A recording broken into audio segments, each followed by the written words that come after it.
éléments plus généraux qui sont pris en compte. On dit, pour parler du Conseil constitutionnel, on parle de Conseil des sages. Nous attendons et nous appelons à la sagesse du Conseil constitutionnel de regarder, d'arriver à la conclusion que cette réforme n'a aucune nécessité puisqu'il n'y a pas d'urgence en matière de financement des retraites, qu'on peut faire autrement. Nous avons fait des dizaines de propositions de financement alternatif. C'est une réforme qui est violente et brutale avec des salariés qui vont perdre 2 ans de vie quand dans le même temps on supprime l'ISF, on baisse l'impôt sur les sociétés et on ne cesse d'augmenter les dividendes pour les actionnaires. Donc il faut que le Conseil constitutionnel entende, prenne en compte, sachant en plus que d'un point de vue démocratique, on sait que cette réforme elle a été faite de façon inédite. On a cumulé tous les passages en force. D'abord, un projet de loi de financement de la sécurité sociale rectificatif, c'est du jamais vu pour une réforme des retraites. Ensuite, l'interdiction pour les sénateurs de déposer des amendements et donc un débat parlementaire empêché. Et puis enfin, cerise sur le gâteau, le 49.3, alors que le gouvernement jusqu'au bout avait dit on veut passer au vote, on respectera le vote des parlementaires, etc. Là, il s'est comporté en mauvais perdant puisqu'on avait réussi à gagner une majorité de parlementaires contre le projet de loi. Et là, le gouvernement, au dernier moment, a dégainé le 49.3. Donc on voit que cette réforme, en fait, elle est viciée. Elle est viciée au fond. Il n'y a pas eu de négociation avant avec les syndicats. Il n'y a pas eu de vrai état des lieux économiques qui justifie et légitimerait cette réforme. Le débat démocratique n'a pas eu lieu. Et puis surtout, il y a une écrasante majorité de la population qui est opposée avec une mobilisation sociale historique sans précédent depuis 60 ans. Il faut l'entendre. Et qu'est-ce que vous dites aux gens qui se mobilisent mais qui pourraient se dire c'est la 11e journée, Borne hier a dit qu'elle reculerait pas sur la réforme et qui pourraient se dire si je suis lassé, ça sert à rien. En fait, il faut leur dire que la mobilisation elle sert toujours à quelque chose, qu'on a le précédent de la lutte contre le CPE qui a duré 3 mois où 1 mois après la validation du projet de loi via un 49.3, 2 semaines après la promulgation de la loi, on a obtenu son retrait et que ce qui compte c'est la mobilisation sociale, le rapport de force sociale, que cette réforme est viciée en profondeur d'un point de vue juridique, d'un point de vue social et que d'une façon ou d'une autre elle ne pourra pas rentrer en vigueur, elle ne pourra pas s'appliquer et nous on est sûr de gagner le fait que cette réforme ne s'applique pas et ça dépend de la mobilisation des salariés et des jeunes du pays. Donc il faut continuer et surtout ne pas lâcher et montrer, confirmer notre détermination à refuser l'arrogance du président de la République et du gouvernement qui croit pouvoir nous imposer cette réforme juste parce qu'ils souhaitent de la faire sans aucune justification autre.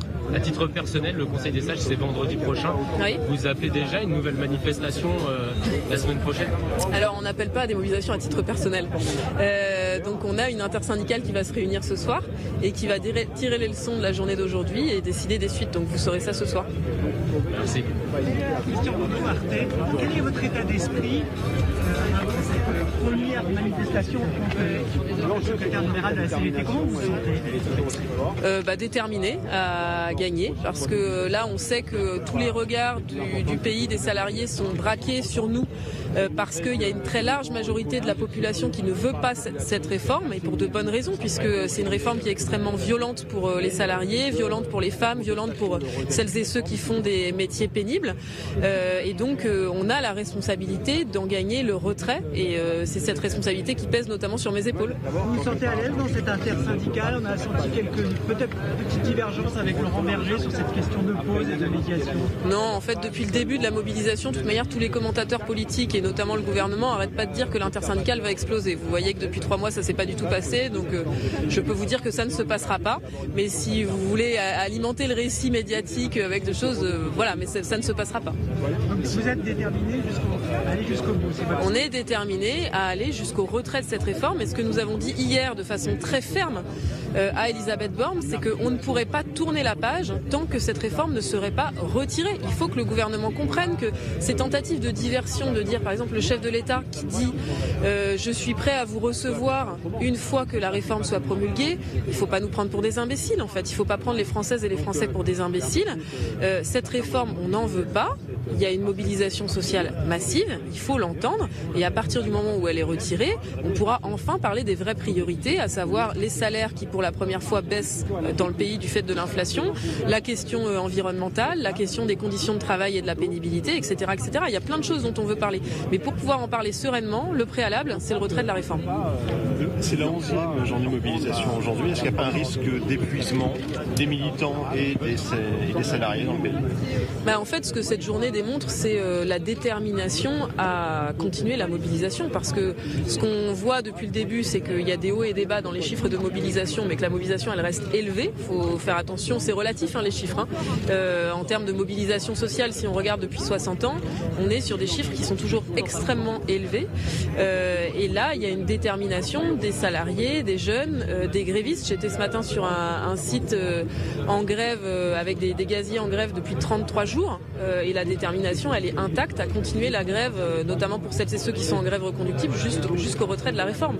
Après, on sait que dans les mobilisations sociales, il y a des phases avec des formes d'action qui peuvent être différentes.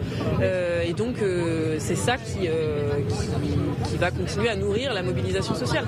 Est-ce qu'il n'y a pas un risque aussi de donner l'impression que le mouvement social pèse sur le Conseil constitutionnel, la même pression? Attends, je vais juste reculer, s'il te plaît. Lui qui me pousse. Excuse-moi. Bah oui. Voilà, on va revenir sur les propos de Laurent Berger et de Sophie Binet. On va commencer avec Laurent Berger. Vous, Julien Arnaud, du service politique TF1 LCI, il parlait d'un combat qui n'était pas personnel avec Emmanuel Macron. On se souvient de leurs échanges à distance hier. Laurent Berger qui parlait d'une grave crise démocratique en France.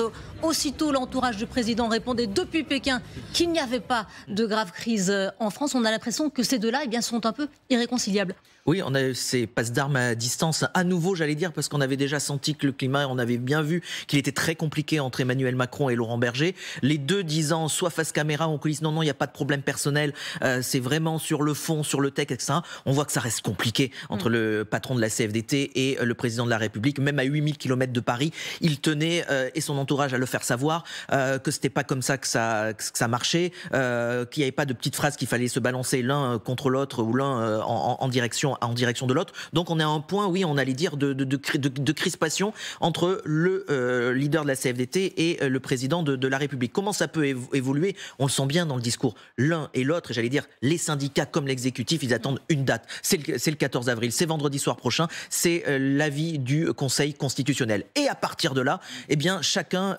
monte, imagine les scénarios. Est-ce que c'est une partie du texte qui est recalée? Est-ce que c'est l'ensemble du texte qui est invalidé par le Conseil constitutionnel? Ou c'est tout le texte qui passe, et à ce moment-là. Donc si on résume, c'est est-ce que le texte est entériné ou est-ce que la réforme est enterrée? Voilà où on en est aujourd'hui. Et après, découlera, on verra du point de vue des syndicats, s'ils se remobilisent, s'ils font des actions X ou Y un jour donné, et comment le président de la République et l'exécutif abordent cette autre séquence, cet autre cheminement démocratique, comme dirait l'exécutif pour employer un certain nombre de termes. C'est vrai que l'entourage du président a fait savoir qu'après cette date du 14 avril, après le Conseil constitutionnel, le président Emmanuel Macron envisage de recevoir les syndicats. Oui, à voir s'ils accepteront peut-être de s'y rendre. Aussi, on va parler de Sophie Binet avec vous, Claire Fournier. C'est sa première manifestation finalement aujourd'hui. Elle a été élue il y a quelques jours. Elle parle d'une réforme viciée en profondeur. On voit qu'elle ne va rien lâcher. Qu'est-ce qu'elle va apporter de nouveau par rapport à son prédécesseur? Alors écoute, elle est quand même dans la ligne de Philippe Martinez, dans sa fermeté à l'opposition à la réforme. Sans surprise, comme lui, elle a parlé à l'instant de l'importance de rester ensemble, de rester unis, l'importance de l'inter-syndical. Hier, d'ailleurs, en ce qui concerne cette union syndicale, l'un des leaders qui était présent à Matignon disait à la presse, c'était pas vraiment pour parler de la réforme des retraites qu'ils nous ont fait venir, c'était pour tester notre solidité. Donc, Sophie Binet, elle est comme Philippe Martinez, elle sait que l'union fait la force et que donc il faut continuer à s'entendre avec les autres syndicats, et notamment la CFDT, même si elle a paru, vous savez, lors de sa nomination vendredi dernier, prendre un peu ses distances avec l'idée d'une médiation, d'une pause avancée par la CFDT et qui semblait avoir été adoubée par Philippe Martinez. Elle avait dit ni trêve, ni pause. Alors on verra si aujourd'hui la mobilisation est aussi forte qu'elle le souhaite. La jauge, vous le savez, c'est la dernière, le 28 mars dernier, avec 740 000 personnes dans les rues selon les autorités. Merci beaucoup Claire. Justement, on va aller voir du côté de Paris ce qu'il se passe. On va aller retrouver Mathilde Guénégan et Thibaut Bruck qui sont effectivement sur place avec un cortège qui partira maintenant dans une petite heure et qui s'élancera des Invalides, Mathilde. Oui, elle va forcément être très scrutée cette 11e journée de mobilisation. Alors en arrivant, nous avons pu voir le dispositif de sécurité qui est important, à la fois du côté des forces de l'ordre, mais également du carré-tête, là où vous avez entendu les leaders syndicaux qui veulent que cette manifestation, eh bien, elle se déroule de façon calme et tranquille. Et depuis que nous sommes arrivés, nous voyons les militants afflués sur la place des Invalides. Vous le voyez, les camions avec les insignes des organisations syndicales se préparent ici avec en face le pont Alexandre III. Il y a bien sûr les stands des merguez qui sont prêts également. On voit que tout le monde est en train de se mobiliser et ils l'ont déjà dit comme les patrons des organisations syndicales. La mobilisation, elle se poursuivra ici tant que le projet de réforme de retraite n'est pas retiré. Merci beaucoup Mathilde avec Thibaut Bruck à Paris pour ce cortège qui démarra donc à 14h. Il y en avait 370 cortèges aujourd'hui dans toute la France pour cette 11e journée de mobilisation. On va prendre la direction de Marseille parce que Marseille a déjà commencé à défiler. On va retrouver Emmanuel Binet et Nicolas Carme. Bonjour à tous les deux. Quel état d'esprit dans ce cortège, Emmanuel, que vous disent les manifestants qui sont dans la rue pour la 11e fois?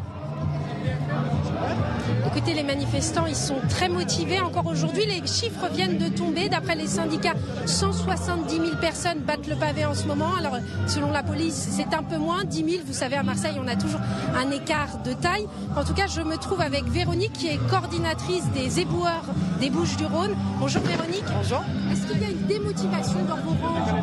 Ah non, absolument pas. Il n'y a pas de démotivation parce que cette réforme, elle est injuste. Les travailleurs le savent. Les éboueurs de la métropole, ils vont être à la benne jusqu'à 64 ans et c'est intenable. Donc la revendication de la retraite pour tous à 60 ans, sans condition de cotisation et 55 ans minimum pour les métiers pénibles, elle est juste. Et la rue le montre tous les jours depuis des mois. La seule posture qui doit s'essouffler, c'est celle du gouvernement. Ils veulent passer en force, ils sont illégitimes d'un point de vue démocratique et nous, on lâchera rien. Merci beaucoup. Vous l'avez entendu, les manifestants restent motivés jusqu'au retrait de la réforme. En tout cas, là, nous sommes rendus au point de chute de cette manifestation, porte d'Aix. Merci beaucoup, Emmanuel Binet, avec Nicolas Carme en direct donc de Marseille.